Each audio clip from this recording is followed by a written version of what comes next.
शक्तिका 48 नियमहरू 3 आफ्नो उद्देश्य गोप्य राख्नुहोस्।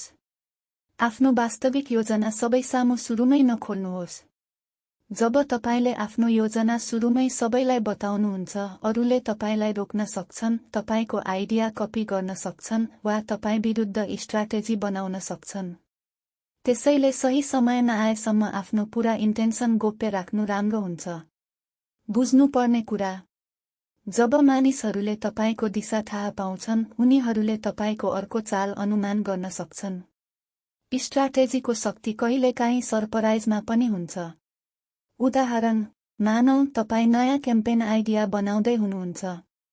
यस्तो अवस्थामा सबै डिटेल्स सुरुमै धेरै मानिससँग शेयर गर्दा आइडिया लिक हुन सक्छ। त्यसैले पहिले रिसर्च, प्लानिङ र एक्जिक्युसन फ्रेमवर्क सुरक्षित बनाउनु राम्रो हुन्छ। सावधानी: झुट बोल्नु र गोपनीयता राख्नु फरक कुरा हो। सबैलाई गलत जानकारी दिनु राम्रो होइन, तर हरेक कुरा सबैलाई बताउनु पर्छ भन्ने पनि हुँदैन।